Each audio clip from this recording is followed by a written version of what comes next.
Hey friend, welcome back to Holistic Moms. As a mom in healthcare or a caregiver of any sort, your schedule probably looks like a puzzle that someone shook up and threw on the floor. And you're trying to put all the pieces together and be where you're supposed to be, when you're supposed to be there, and have all your people do the same. There's long shifts, unpredictable hours, on call. Moms are always on call, right? We're always needing to be there at the blink of an eye. And then you come home, if you are working outside the home, to your second shift, which is, parenting, marriage, household responsibilities. Or maybe you work a little hours in the morning and then in the evening, and then everything is just mixed up. So I want to talk to you today about something that might seem impossible in your world of a busy schedule that has a lot of on-call responsibilities. But I promise it's not impossible. And if you lean in and listen and really try to come with an open mind, I think you'll see it might be the thing your mind, body, and spirit are actually desperate for. Let's dive on in.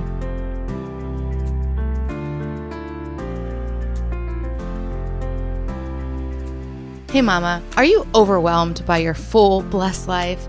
Do you feel stuck in the messy, mundane middle? Then I'm so glad you're here to take a breath.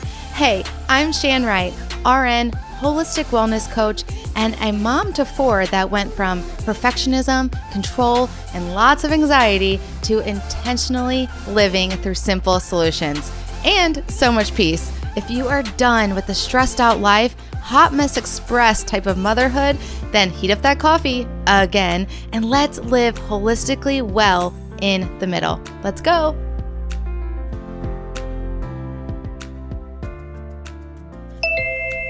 That's a bell, another bell, but not because someone else needs you, because you need you. If you're a nurse, caregiver, healthcare professional, always helping others and not ever helping yourself, now is the time to take a look at your own stress level. What is stress doing to your body internally, externally? How is it coming out? Where is your stress? And are you headed to burnout? Are you already in burnout? Don't ignore the signs and symptoms that are coming up all the time because you're caring for others and not yourself. Our stress builds, and then one day we realize we're in burnout.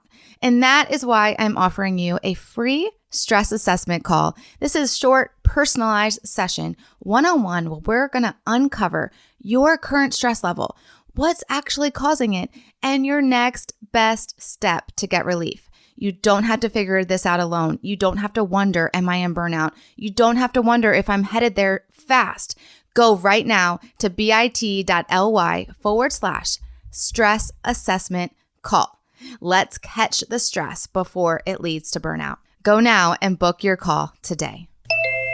The thing I think your mind, body, spirit are actually screaming out for, and I know this to be true from many experiences, if you're in any kind of stress, which we all are, and your stress bucket is a little full, which we all have had times where our stress bucket has been full, then we need to set a rhythm that's going to help us get out of that over chronic stressed out state, maybe even burnout. And I suggest we do it weekly. This is a weekly reset rhythm. And this is actually going to bring you into a place of rest. And when you do it on the regular, routinely, every week, it is going to be this holy space, sacred space that you are going to covet, and you are going to know that it is what you need in order to go into the next week. So this is a beautiful quote from John Mark Comer when I was listening to another podcast the other day. And it really hits hard because I'm always talking about stewarding your life, right? And I might make it sound easy and it's not.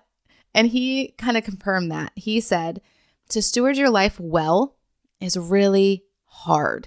It takes community, grace, wisdom, and it brings up all these disordered coping mechanisms like people pleasing and ambitions and greed and fear, this deep primal stuff.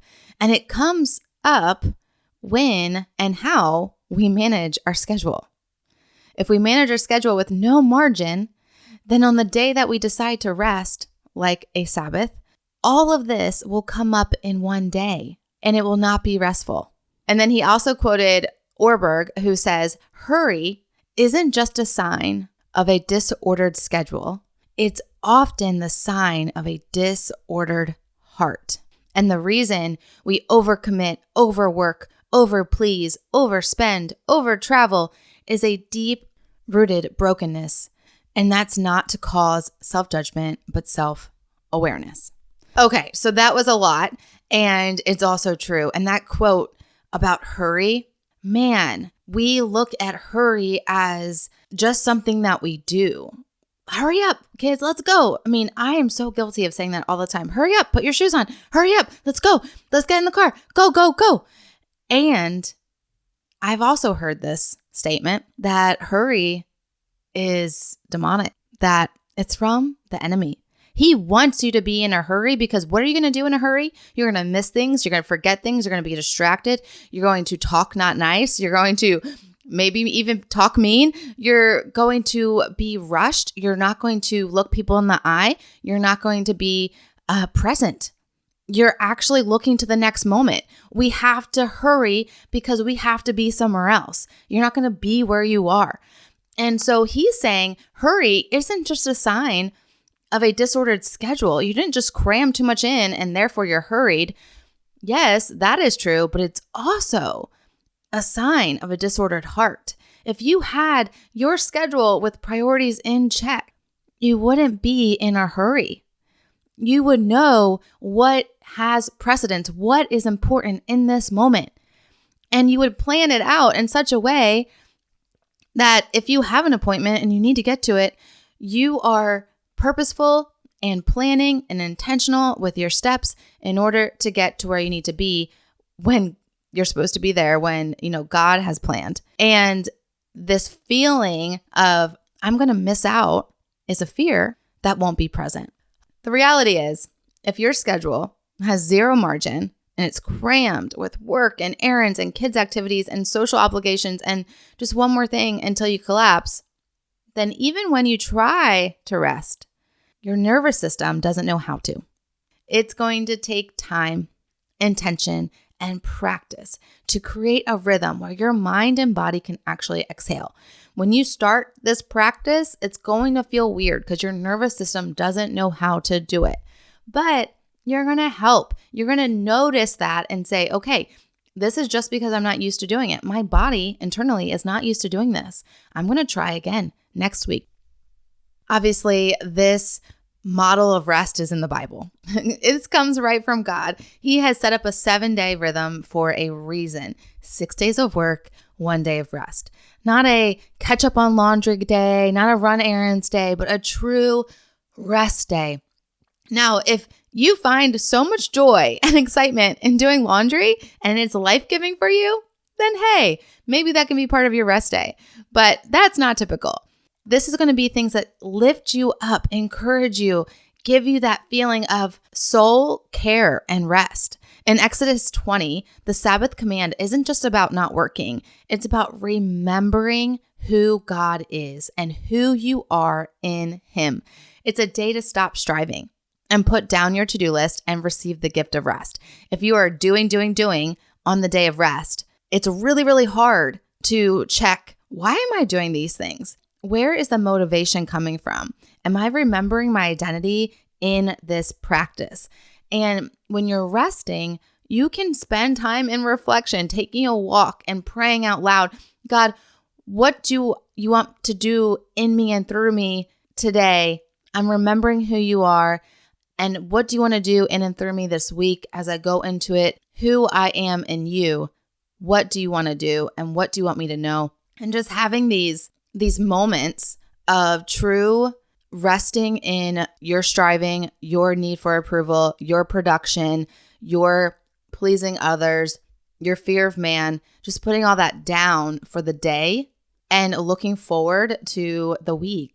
Taking the inventory of your heart and mind and being vulnerable and authentic with God, laying it out before Him and getting some action steps from God. So that way you can go into your week very intentional from a place of rest. Okay, let's talk about what this looks like practically, because your Sabbath, this day of rest, it might not be on Sunday. If you're a working nurse mom of 3 12-hour shifts, your rest day might be a random Tuesday.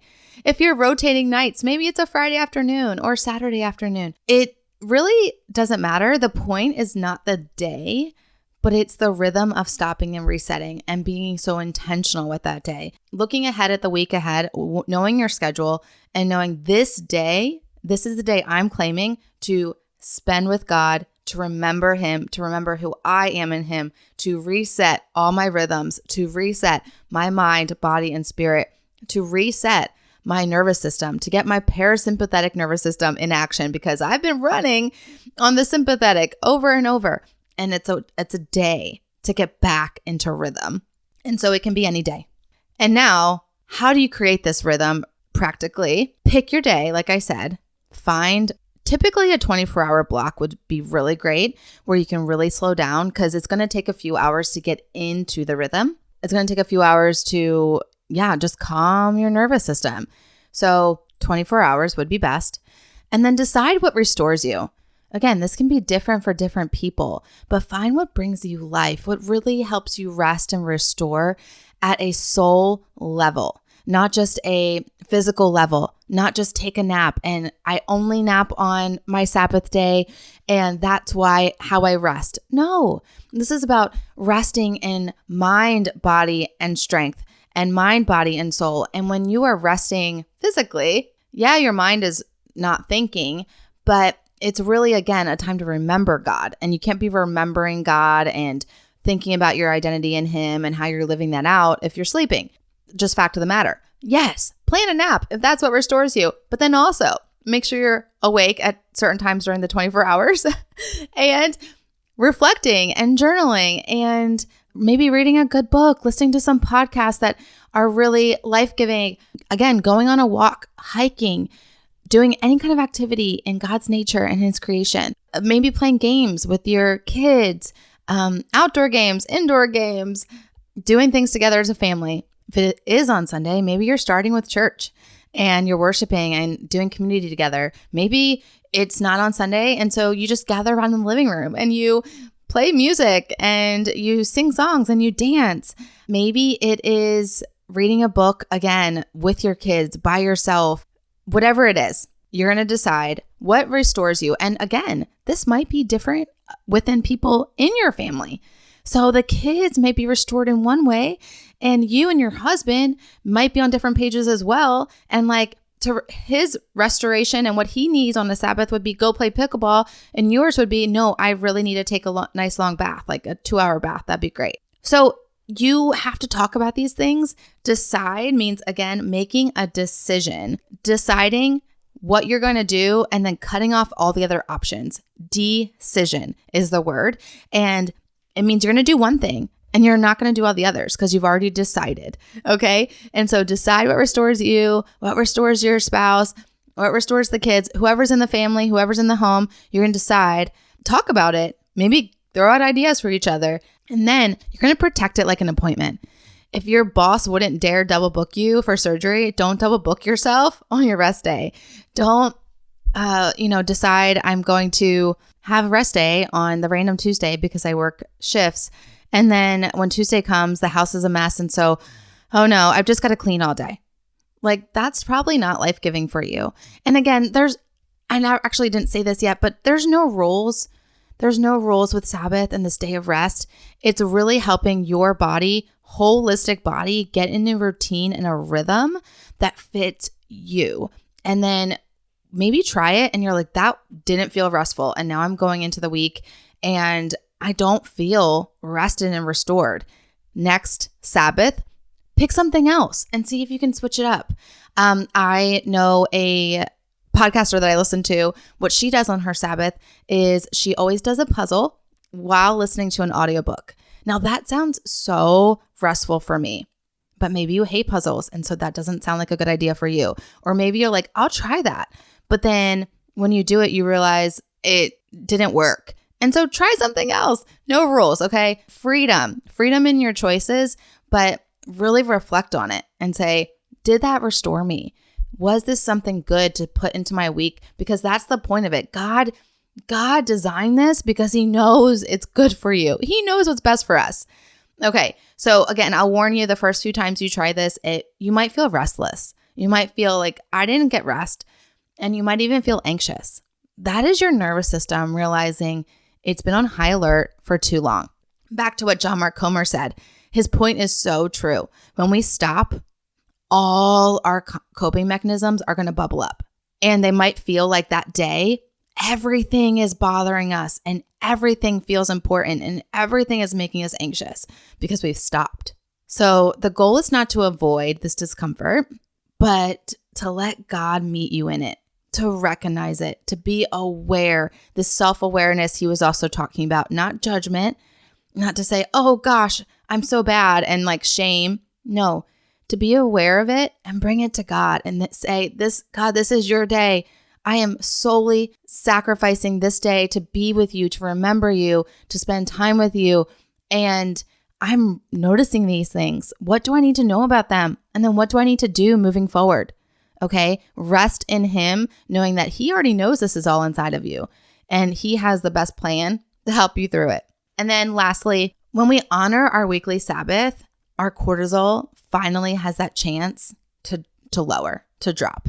And here's the magic. The best antidote to cortisol is oxytocin, which is another hormone, but it's the bonding, connection, the peace hormone. It's the hormone that makes you happy, okay? And that comes from being with God, being with people you love, and doing things that bring you joy.